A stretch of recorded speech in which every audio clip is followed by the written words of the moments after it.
Beleza, pessoal? Vamos passar agora para as questões de provas anteriores. Ué? Então, tá lá, ó. Banco da Amazônia, 2010.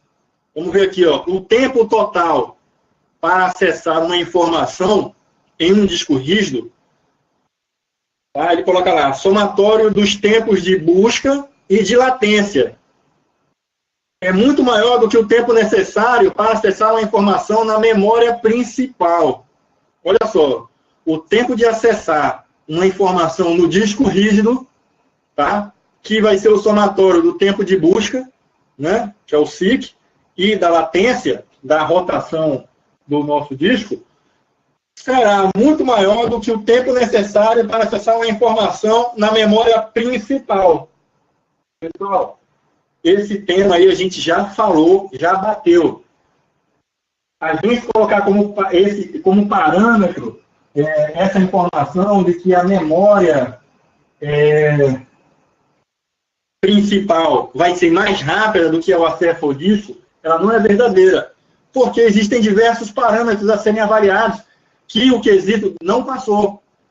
A velocidade de acesso à memória, ela está condicionada, tá, à concorrência de outros processos também. Concorda? Então, por exemplo, eu vou acessar um dado que está na memória, mas aquele meu processo, ele vai acessar na hora que for requisitado, ou ele vai ser colocado numa fila que vai ser demorado até ele ir encontrar aquele dado na memória e depois ser repassado lá para o processador. Então, muito cuidado quando uma questão ela afirma para você que naquela hierarquia de memória, uma memória que está aparentemente mais distante do processador, nesse caso aí, o disco, né? Ele está dizendo que a memória, o acesso ao disco, tá? E levando em consideração o tempo de busca do disco e o tempo de latência, vai ser muito maior do que o tempo necessário para acessar a memória principal, que está mais próxima do processador. A princípio, é para ser mais rápido o acesso à memória principal. Isso é uma lógica. Ele está mais próximo do processador. Só que essa afirmativa, ela não está levando em consideração outros fatores, tá? Como, por exemplo, a memória principal está engargalada com algum outro processo, alguma outra rotina que esteja acessando, ou, por exemplo, a minha quantidade de memória RAM seja muito grande. Um exemplo, eu tenho no servidor uma memória RAM que ela é muito grande, maior, inclusive, do que a quantidade de espaço que eu tenho no meu HD. Quanto maior a minha memória, maior vai ser a minha demora em encontrar alguma coisa lá dentro. Tá? Mesmo que a memória principal esteja mais próxima do processador, mas na hora que eu tenho uma memória muito grande, ela também vai demorar um certo tempo para acessar aquele dado lá. É por isso que existe a hierarquia de memória. Eu sempre trago para uma memória que ela tem uma capacidade de armazenamento menor, porque eu vou guardar uma parte daquilo que eu preciso lá. Uma memória que é mais veloz. Tá? Então, essa questão ela está errada.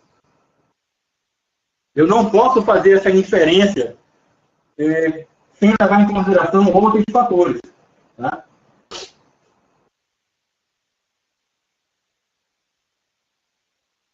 Vamos lá. O FPB, Agente Operacional, beleza, 2008. Sobre o dispositivo de armazenamento secundário do computador, é correto afirmar que os CDs e DVDs e discos rígidos são mídias de armazenamento secundário. Beleza, é sim. Verdadeiro. Também tem uma outra situação. Algumas bibliografias chamam esses tipos de armazenamento aqui, de CD, unidade de fita magnética, como terciário, tá? Um outro nível. Só que não é um consenso. No geral, existe a memória primária, tá? E a secundária. Bom, beleza? Então, essa proposição aparentemente está certa. Vamos ver e comparar com outras, para ver se não tem aquele meio termo ali e se não vai gerar dúvida com outra situação. A princípio, essa daí. Vamos lá olhar para outra. As memórias RAM são consideradas dispositivos de armazenamento secundário. É mentira, né, pessoal? Beleza. Megabytes é a medida da quantidade de clusters existentes em uma trilha de um disco rígido. Então, ele está chamando de clusters. É a quantidade de dados que tem lá numa determinada trilha. Então, a gente já viu que a trilha é dividida em setores. Tem outra medida também, que é o cluster. Tá? Uma quantidade menor. Só que ele coloca aqui, ó, megabyte é uma medida de quantidade de clusters. Então, eu não posso fazer essa inferência aí. Tá? Então, eu tenho que, a princípio, a menor unidade que eu tenho lá, que é o setor, eu posso ter uma quantidade ilimitada de espaço. A gente viu lá, né, em bytes. A gente fez exemplos ali em bytes. Então, a quantidade em mega, eu vou ter que ter centenas, talvez, né, ou dezenas de setores, né, dentro de uma trilha. Tá joia? E aí ele cria uma correlação aqui, ó, que megabytes é a quantidade de clusters. Não, a quantidade de clusters que pode ser revertida numa quantidade de bytes, de kilobytes, de megabytes, tá certo? Quantidade de setores ou clusters, né? Um setor de um disco rígido é formado por um conjunto de trilhas. Então, ele inverteu o papel aqui, né, pessoal? Está dizendo que um setor do disco, ele é formado por um conjunto de trilhas. É raro, né? É o inverso, né? Uma trilha é um conjunto de setores. Olha aí. Tá? Facinho, né? Uma trilha vai ter diversos setores lá dentro. Então, ele inverteu aqui esse conceito. Tá certo? Setor é a porção circular da superfície de um disco rígido, que passa sobre a cabeça de leitura e gravação à medida que o disco gira. Setor é a porção circular da superfície do disco rígido, que passa sobre a cabeça de leitura à medida que o disco gira. Ah, tá. Peguei aqui a pegadinha. Seguinte, pessoal. Olha só. Não é pegadinha, é só interpretação. Se a gente ficasse na dúvida em uma questão e outra, entre a letra A e a letra E tem um detalhe aí. Olha aí, ó. Setor é uma porção circular da superfície de um disco, que passa sobre a cabeça de leitura e gravação. Olha só, setor é uma porção circular. A porção circular é a trilha, né? Ele está querendo confundir o conceito. A trilha, ela é circular, né? Sobre a superfície de um disco rígido, que passa sobre a cabeça de leitura. Olha só o outro erro aqui, ó. Não é, cadê aqui, ó? O setor é a porção circular da superfície de um disco rígido que passa sobre a cabeça. Beleza. Não, aqui tá certo. Tá? A trilha, o setor, ele passa realmente lá pelo cabeçote, né? Pela cabeça de leitura e gravação. À medida que a trilha, o prato vai girando, a trilha vai passando pelo cabeçote. E, consequentemente, vão passando todos os setores. Tá? Mas ele fala aqui, ó, que o setor é a porção circular. Não é a trilha. Também tem outra questão. Ele fala aqui, ó, que vai passando esse setor pelo cabeçote à medida que o disco gira. Tá certo? Só que o que gira é o prato, né? O prato é o que gira. Tá? O disco é o conjunto todo. Beleza? Então, essa questão, a letra E, eu não apostaria nela. Então, ó, os CDs e DVDs e discos rígidos são mídias de armazenamento secundário. É a alternativa correta. Beleza?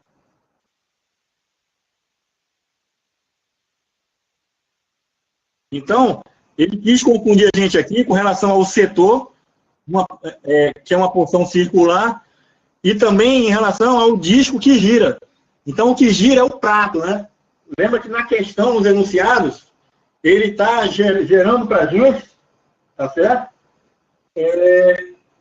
Todos os conceitos, ou a maioria dos conceitos envolvendo o disco.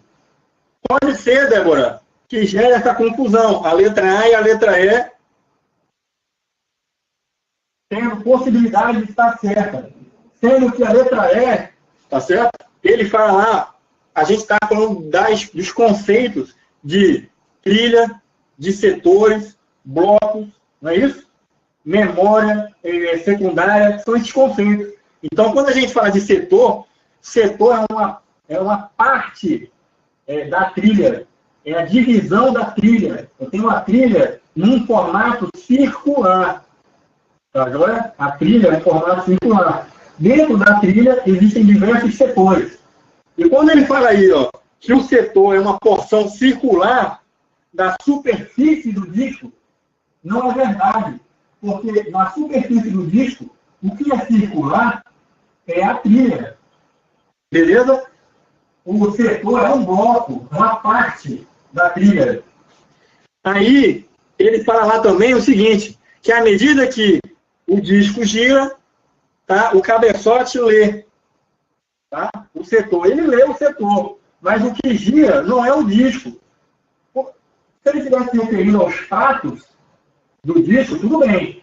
Mas eu acho que a questão estaria mais certa se aqui ele colocasse o conceito de prato e não disco. Tá vendo? Mas mesmo colocando prato aí, ainda, setor não é a porção circular, tá? Da superfície, e sim a nossa trilha. Beleza?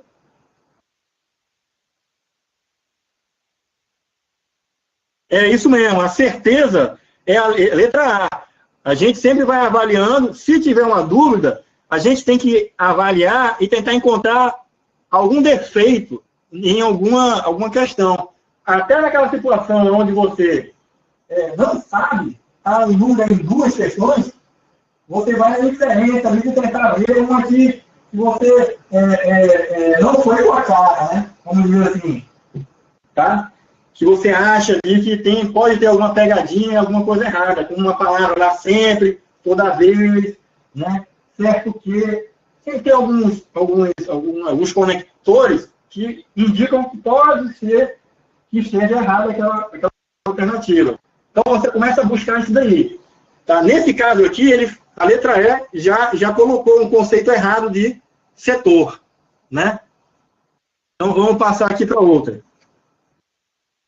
Marinha 2006.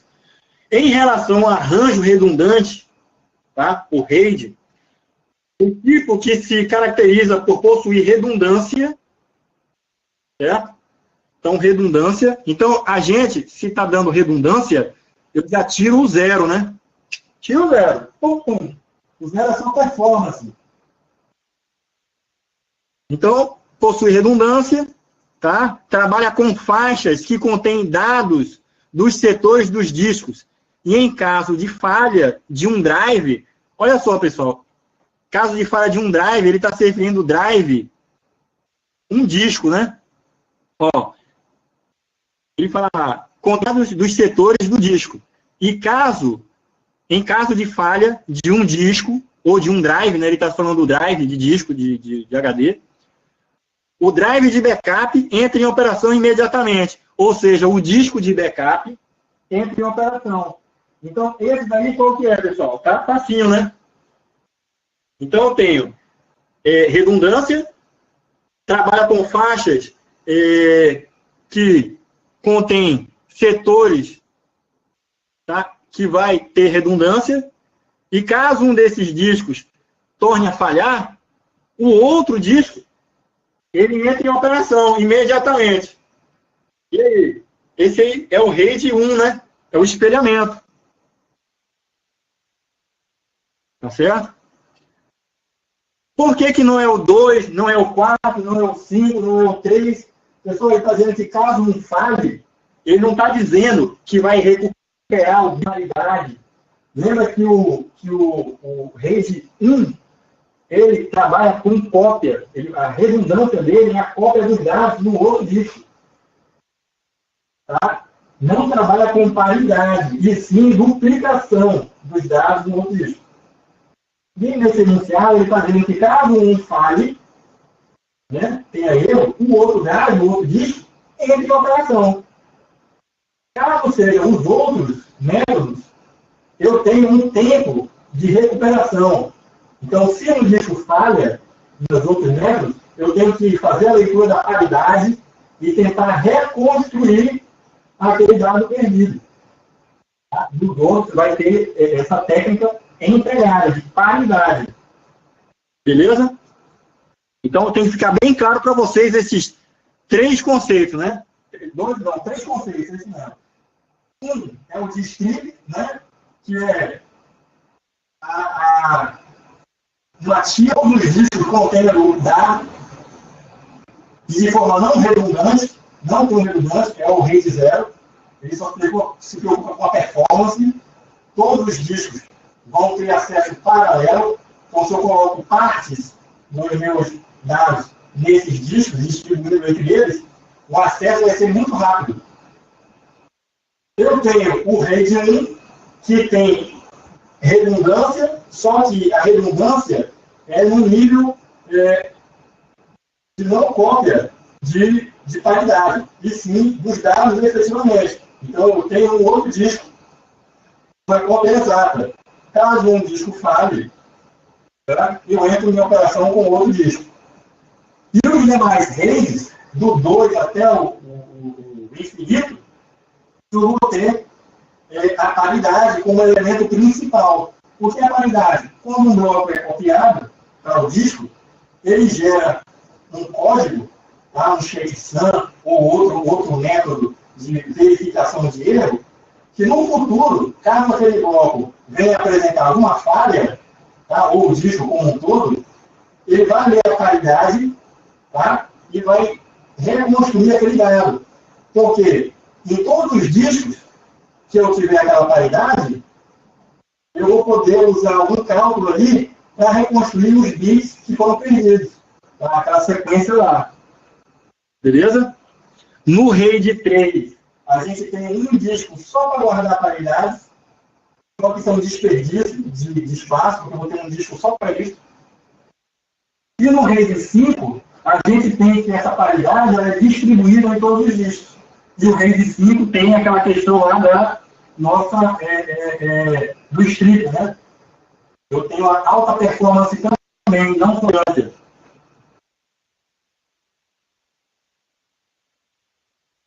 Vamos lá. Considere as afirmativas sobre o RAID. No RAID 1, o mesmo dado é escrito em 2 discos diferentes. Espelhamento. Se um disco falhar, o dado estará disponível no outro. É exatamente o que a outra questão falou, né, pessoal? Beleza? Aqui tá certo. 2. O RAID 5 pode ser implementado com, no mínimo, 2 discos. Errado. No RAID 5, eu preciso de, no mínimo, 3 discos. Aqui está errado. Eu preciso de 3 discos. Tá? Então, aqui está errado. Os dados de paridade do RAID 1 ficam armazenados em um único disco. Errado, né, pessoal? O RAID 1 não tem paridade. Aí já bateu essa questão. 4. O RAID 5, no RAID 5, os dados com paridade são distribuídos entre os discos do array. Beleza. Sendo que um disco nunca armazena a paridade de um dado que nele próprio está armazenado. Isso é lógico, né, pessoal? Já imaginou? Você pega, eu tenho uma paridade, e tem que, se eu gravar um dado num disco, a paridade tem que ser gravada no outro disco. Porque se esse disco que está com o meu dado falhar, o que vai acontecer? Eu vou perder até a possibilidade de ter a redundância. É a mesma coisa que você tem você tem uma criptografia, tem uma chave, imagina, você gera um código de criptografia, uma chave, tá? Uma chave privada ali, e aí você grava ele no seu pendrive, tá? Perdeu o pendrive, pegou vírus, danificou, não tem mais, e aí? Já era, não tem mais, você não vai fazer aquela criptografia, aquele dado lá, perdeu, já era. Tá certo? Então, a mesma coisa. Então, eu teria certo a 1, não é isso? Aqui, na última alternativa, a 4 também. Então, seria a letra C. Muito bem, pessoal. Letra C. Aí eu vou e marco C e D, né? É porque a minha canetinha não tá legal. Beleza aí, pessoal? Mamão com açúcar, né? Aí eu falando aqui, pessoal, mamão com açúcar, questão mamão com açúcar, em outra aula aí no curso de Linux, aí eu estava dando a alternativa errada da questão. Alguém chutou alguma coisa errada, eu fui pela pessoa ali e não observei as outras alternativas da questão. Aí acabou passando uma informação errada. Mas tranquilo, né, pessoal? Mamão com açúcar mesmo. Aí vamos lá, o BNDES 2010, tá? Qual nível de RAID garante pelo menos a perda de um disco, né? Afeta menos a performance do sistema. Eu não entendi. Qual que é o nível de RAID? Qual nível de RAID garante pelo menos a perda de um disco? E afeta menos a performance do sistema.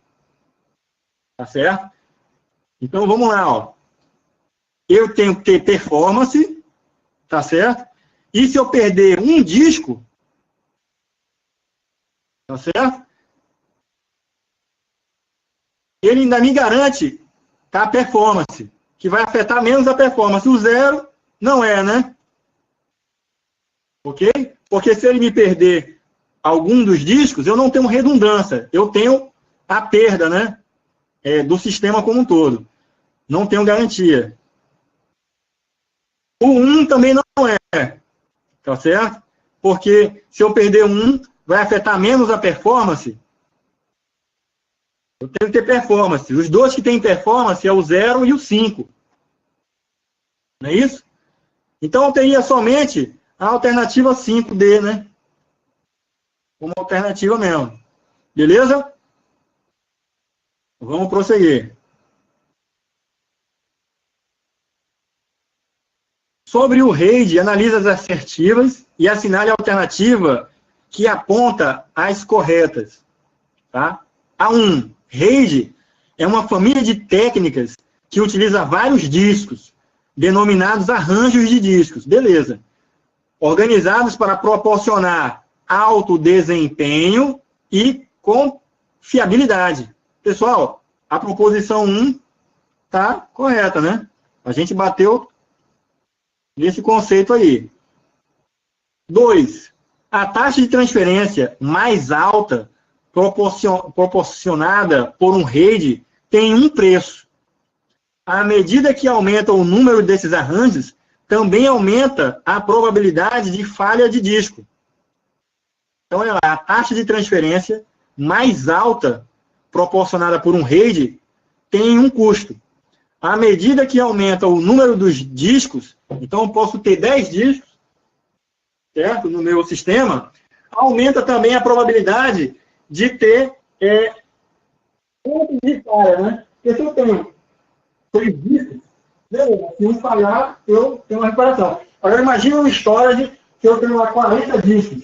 A probabilidade também aumenta, né? De aumentar a minha chance de ter 1 ou 2 discos ali, num intervalo de tempo de 1 ano, que vai falhar, vai dar erro lá, vai ter que tirar o disco para ele ser reconstruído.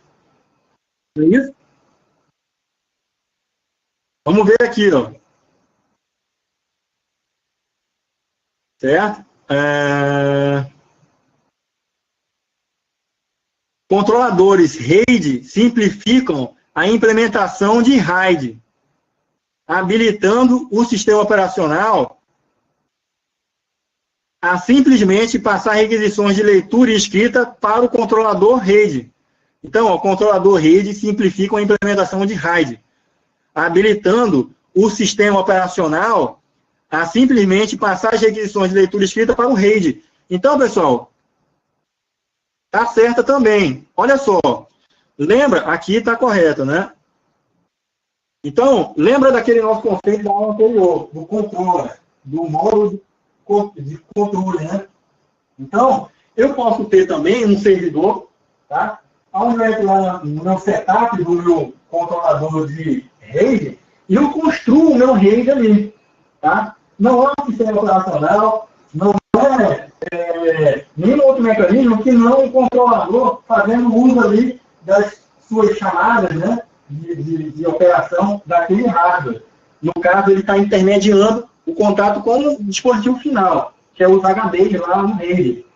Então, ele fala aqui, ó, o controlador RAID simplifica a implementação do RAID. Beleza. Sistema operacional, né? Eu posso, do sistema operacional, controlar o meu RAID, configurar, posso. Mas, para isso, eu tenho acesso a quem? O meu controlador, que vai disponibilizar funções específicas para a camada superior, né? Fazer alguma operação. Então, tem uma abstração aí, né? Então, quando ele fala que o controlador RAID simplifica a implementação, beleza. Tá? Habilita o sistema operacional a simplesmente passar requisições de leitura de controlador. Então, beleza. Aí, 4. Um projeto de sistema que optar pela adoção do RAID deve equilibrar o custo, o desempenho e a confiabilidade, melhorando uma característica. Normalmente, piora a outra. Opa, vamos analisar. Essa questão é um pouco, né? Então, eu tenho que equilibrar custo, desempenho e confiabilidade. Então, se eu quero ter um bom desempenho, o meu custo vai aumentar, né? Eu vou ter que pegar e comprar um HD mais especializado, com uma rotação maior, né? Então, é um fabricante que o custo é alto para aquele determinado tipo de HD. Então, quanto mais especializado, o custo vai aumentar, né? Se eu quero que tenha um custo menor, então eu vou ter que não observar essa questão, deixar de lado um pouquinho a performance, né? E confiabilidade, se eu quiser um negócio mais barato. Então, melhorar essas características podem piorar a outra. É óbvio, né, pessoal? Tá certo. Então, se eu quero melhorar o desempenho, eu vou ter o quê? O meu custo se elevando. Se eu quiser diminuir o custo, eu vou ter um desempenho menor. Não é isso? Eu vou piorar a outra. Com relação à confiabilidade, se eu quiser ter um sistema mais confiável, eu tenho que aumentar o meu custo. Se eu diminuir o custo, eu vou ter uma confiabilidade menor. Beleza? Vou ter uma confiabilidade menor no meu sistema. Tá? Então, a princípio, todas as alternativas estão certas. Não vejo nenhuma com erro, não. Ficou entendido aí, ó. A 4 era a que dava um pouquinho mais ali de você raciocinar um pouco. Mas a gente passou por ela. Tá? Então, a alternativa correta dessa questão é a letra E. Beleza, pessoal? Em alguma dessas proposições aí, alguém teve alguma dúvida ou então pensa diferente? Essa é a hora, pessoal, do debate aí.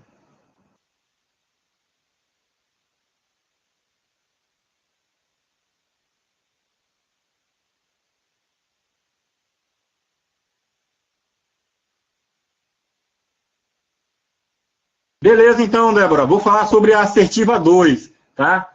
A taxa de transferência mais alta proporcionada pelo RAID tem um preço. A 2 e a 3, tu quer? Que fala da 2 e da 3? Só a 3. Beleza. Então, ó, controlador RAID simplifica a implementação do RAID, tá? Habilitando o sistema operacional a simplesmente repassar as requisições de leitura escrita para o controlador. Pessoal, isso aí a gente relembra da aula anterior. Todos os meus dispositivos periféricos, o processador não acessa o dispositivo diretamente. ele tem que ter um controlador no meio. Porque aquele componente, normalmente é um chip que está acoplado no próprio componente, em alguns casos na placa-mãe, dependendo da situação, por exemplo, aquelas placas-mãe on-board.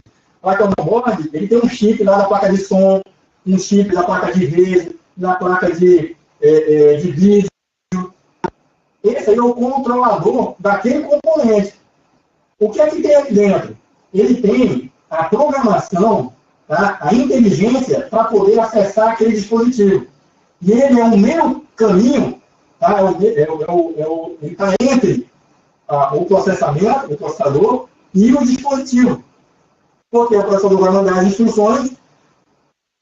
Se eu não tiver com aquele cara lá, o meu processador teria que ter inteligência suficiente para poder ter a lógica específica de acessar o HD.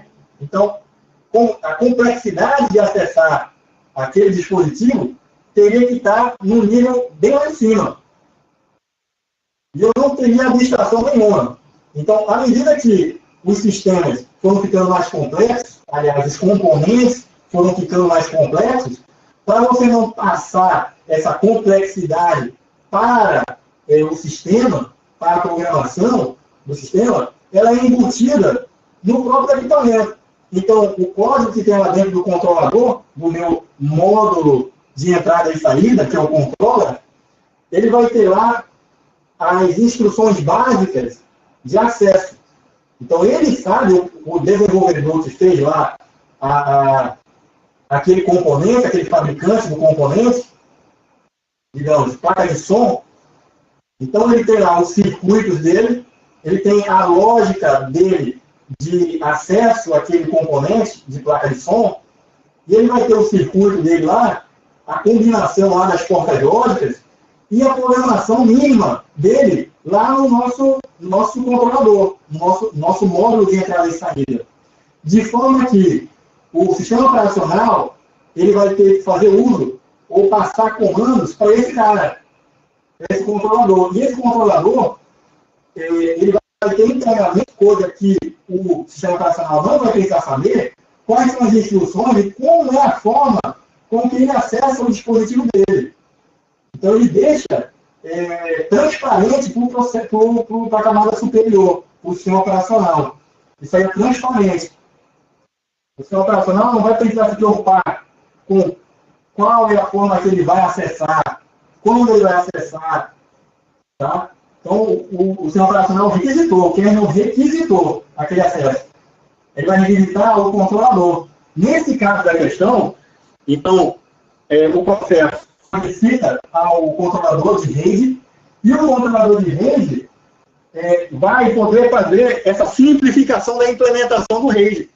Como é que aquilo é implementado dentro do código do controlador, a codificação dele, não precisa saber. Quem está na camada superior, que é o sistema operacional, o kernel, né? Ele não precisa saber. O programador, que vai acessar lá uma instrução, vai mandar uma instrução diretamente para o HD, que na verdade ele vai mandar para o controlador, ele não vai se preocupar com a forma que aquilo é implementado. Isso é uma abstração. Tá? Eu vou acessar aquele dispositivo através de uma interface. Ele vai me dar uma interface, que no caso eu vou executar um comando que foi disponível para mim, tá? Kernel ou programa de baixo nível, e aí eu vou fazer uso dessas funções. Como é que eu vou fazer uso dessas funções? Se eu nem sei quais funções são, aí você instala o drive de dispositivo. Tá? No Windows, você instala aquele drive de dispositivo, da placa de som. Então, o kernel do Windows, ou o kernel do Linux, quando for acessar a placa de som, ele vai saber quais os comandos ele tem que mandar para aquele controlador. Basicamente é isso daí. Então, quando ele fala assim na questão 3, viu, Débora? Os controladores de rede simplificam a implementação do RAID, simplificam para o sistema operacional, ou para o kernel do sistema operacional, né? Habilita o sistema operacional a simplesmente repassar requisições de leitura e escrita para os controladores. É isso mesmo, através do drive, né? Então, quando você vai instalar um servidor, por exemplo, que tem lá um RAID mais especializado, um RAID 5, ou um storage, você tem que, na hora da instalação, você passa o drive, você instala lá o componente antes de realmente o sistema operacional está funcionando ali. Por quê? Porque durante o setup, ele te pergunta, né? Você tem um RAID, quer instalar o drive, ou seja, para você dar a oportunidade daquela instalação do sistema operacional, de poder instalar lá o drive do dispositivo do RAID. E aí o sistema operacional reconheceu o RAID. Beleza? Débora, conseguiu entender aí? Beleza, então. Aí o Cleiton estava na dúvida na 4, mas aí sanou. Beleza. Vamos lá. Para melhorar o desempenho no acesso aos dados, a tecnologia de armazenamento de rede pode ser empregada várias unidades de disco. Beleza. Assim como o vetor de disco pode usar o stripping de dados, ou seja, o stripping, ele aparece no RAID 0 e no RAID 5. Né? A técnica de rede distribui dados por vários discos, fazendo parecer um só. Permite também que múltiplas entradas e saídas de dados sejam realizadas em paralelo, auxiliando o balanceamento de carga entre os discos. Olha aí, pessoal. Eu não vi nenhuma questão errada aí, não. Tá? Para melhorar o desempenho, tá? Então, o RAID, ele são duas vertentes. Ou desempenho, ou redundância. Ou os dois juntos. Tá? A tecnologia de armazenamento do RAID pode empregar várias unidades de disco. Ok. Assim como o vetor de disco pode usar o strip de dados. Ok. A técnica de rede distribui dados por vários discos, fazendo parecer um só. Permite também que múltiplas entradas e saídas de dados sejam realizadas em paralelo, auxiliando o balanceamento de carga entre os discos. Pessoal, tá? Belezinha aqui, ó. Mamão com açúcar.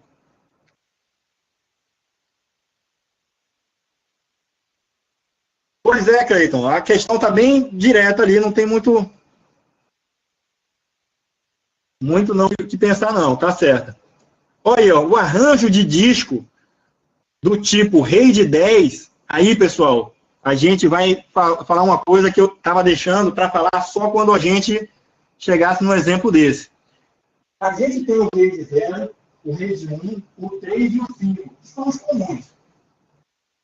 A gente pode ter um conjunto deles trabalhando em conjunto.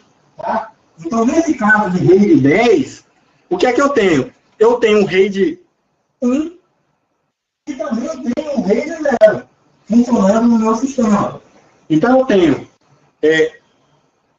um conjunto de discos que estão na forma de alto desempenho, mas não tem redundância nenhuma. Mas esses discos que estão fazendo esse strip, eu posso ter réplica deles. Concorda comigo? Que, vamos supor, eu tenho um RAID 0, eu tenho uma máquina no meu servidor, um RAID 0. Vou ter lá, RAID 0. Eu tenho 4 discos. Vou ter RAID 0. Vou colocar desempenho. Mas o que me impede de utilizar um RAID 1 para esses 4 discos, que não teriam redundância nenhuma, né? De eu replicar um com outros discos. Então, teria 8, né? Teria 4 no modo de rede de strip, né? No modo de rede 0, teria 4.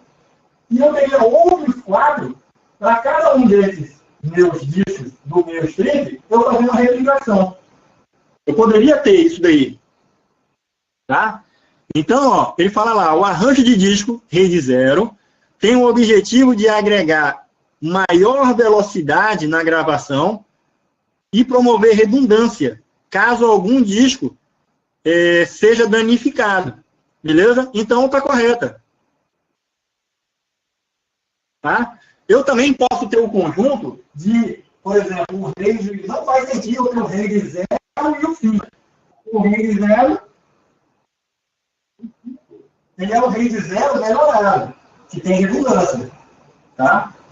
Então, o RAID 5, comparando ali, ele tem a melhor performance, dá para a gente redundância seria muito melhor do que aplicar esse caso aqui, ó, que a gente acabou de ver, botando o RAID 0 e o 1, né, replicando cada disco.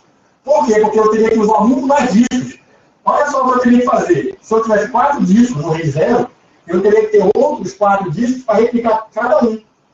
Né? Então, eu teria 8 discos. Já com o RAID 5, então eu teria 4 discos, né? Em forma de strip, também, usando strip ou stripping, né? Como RAID 0, da alta performance. E a redundância estaria na paridade em cada um desses discos, armazenado em discos diferentes. Então, eu teria só 4 discos. Beleza?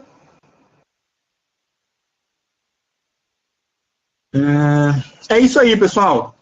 Então, essa aula sobre armazenamento, né, e memória secundária terminou aqui. Tá? Então, o que eu vou propor para vocês? A minha ideia era já emendar o outro capítulo. Então, eu queria acordar com vocês o seguinte, tá? Para não ficar muito corrido, porque a próxima aula vai ter ali umas 2 horas, 3 horas de duração. Então, o que a gente pode fazer? Tá? Na segunda-feira, a gente faria um encontro. Tá? A aula está pronta, já está certinho aqui. Só que não adianta a gente dar uma quantidade muito grande de informação sem absorver ela.